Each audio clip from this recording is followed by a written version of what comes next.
কিন্তু আমরা লক্ষ্য করছি যে এই পবিত্র রমজান মাসকে কেন্দ্র করে অতীতের নাই কিছু কিছু ব্যবসায়ী দ্রব্যমূল্য যে ঊর্ধ্বগতির অবস্থা সৃষ্টি করেছে, এটি আমাদের জন্য, সাধারণ মানুষের জন্য অত্যন্ত কষ্টদায়ক এবং আমাদের ব্যবসায়ীদের জন্য এটা কল্যাণময় নয়। পবিত্র রমজান মাসে আমরা লক্ষ্য করছি যে আমাদের জানুয়ারি মাসে যেসব পণ্যের মূল্য ছিল, ফেব্রুয়ারি মাসে অনেক ঊর্ধ্বগতি, এবং যেখানে আমাদের জানুয়ারি মাসে ছিল চালের মূল্য 64 থেকে 66, এটা ফেব্রুয়ারিতে আমরা লক্ষ্য করছি নিম্নমানের চাল যেটা 66 থেকে 67 টাকা।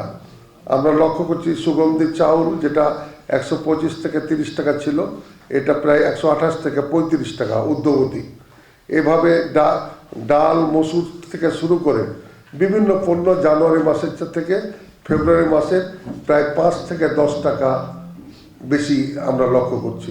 এতে আমরা মনে করি যে আমাদের ব্যবসায়ীরা কি কারণে এটা হঠাৎ করে এক মাসের মধ্যে এত বেশি মূল্য বৃদ্ধি, এটা আমাদেরকে ভাবিয়ে তুলেছে।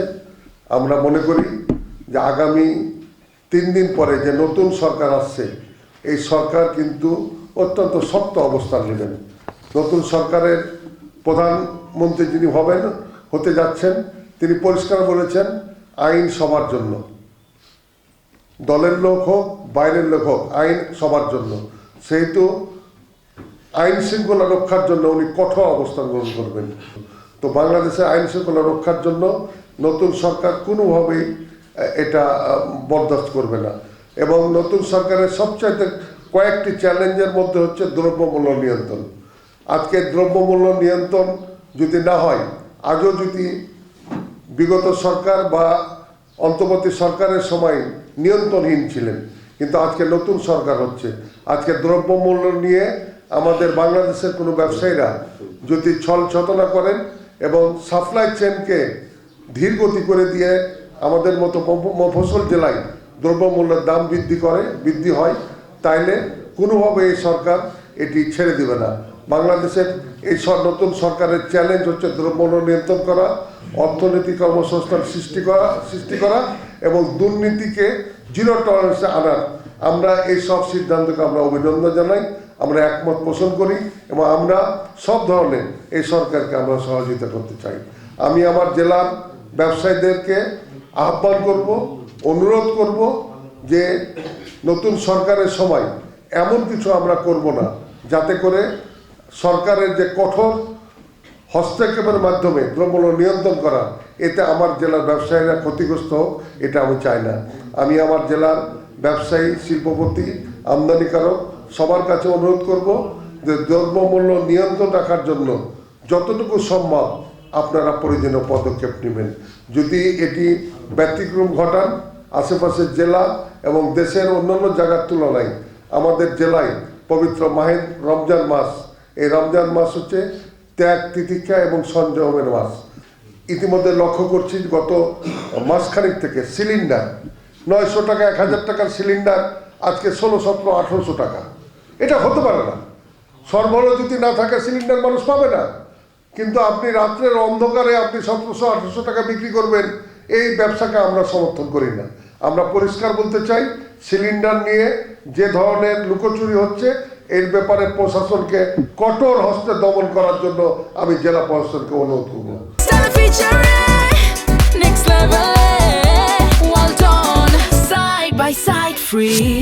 যে কোনোভাবে সিলিন্ডার যদি সরবরাহ না থাকে বিক্রি করবে না, আর যদি সরবরাহ হবে কিন্তু আপনার যদি দাম 1700, 1800 টাকা ডবলের কাছাকাছি, কোনোভাবে এই সিলিন্ডারের দাম এটা হতে পারে না। আমি যারা সিলিন্ডার ব্যবসার সাথে জড়িত তাদেরকে অনুরোধ করব, আপনারা আজকের পরে আমাদের এই বক্তব্যের পরে হয় ব্যবসা ছেড়ে দেবেন, আর না হলে সরকারের নিয়ম অনুসারে আমরা যে সরবরাহ কম থাকার কারণে আমরা আপনাদের সাথে আলাপ আলোচনা করে প্রশাসনকে বুঝিয়ে আমরা 1400 টাকার মূল্য নির্ধারণ করে দিয়েছিলাম, কিন্তু আমরা লক্ষ্য করছি যে এখানে 1700, 1800 টাকা আপনারা বিক্রি করছেন। এই ধরনের কালোবাজারি যারা সিন্ডিকেটের সাথে জড়িত, এই সিন্ডিকেটে সিলিন্ডারের, তাদের বিরুদ্ধে আমরা এবং প্রশাসন কঠোর হস্তে আমরা দমন করব। কোনোভাবে এই জেলার মানুষকে আমরা কষ্ট দেওয়ার জন্য আমরা সহায়তা করব না। তাই আমার ব্যবসায়ীদেরকে এ ব্যাপারে সতর্ক হওয়ার জন্য অনুরোধ করছি।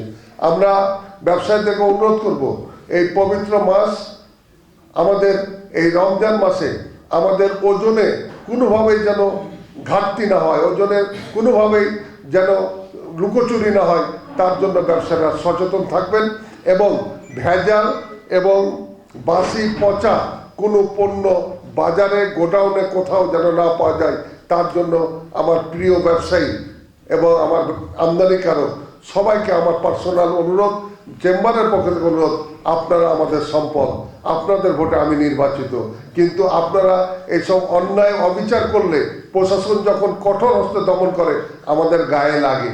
তাই আমি আজকে আপনাদের এই সাংবাদিকদের মাধ্যমে, ব্যবসায়ীদের মাধ্যমে আমি সব ব্যবসায়ীকে অনুরোধ করব, কোনোভাবেই আমাদের ভোগ্যপণ্য খেজুর থেকে শুরু করে কোনো পণ্যই যেন মেয়াদোত্তীর্ণ এবং খাওয়ার অনুপযুক্ত পণ্য আপনারা গোডাউনে বা ব্যবসা প্রতিষ্ঠানে রাখবেন না, এটি আপনাদের কাছে অনুরোধ রাখছি। আমরা ভোক্তা অধিকার, নিরাপদ খাদ্য, নিরাপত্তা খাদ্য যে মানে সহায়তা করার জন্য যে একটি সেল আছে, তারা সহ দ্রব্যমূল্য নিয়ন্ত্রণের জেলা প্রশাসনের নেতৃত্বে আমরা যৌথভাবে কাজ করছি।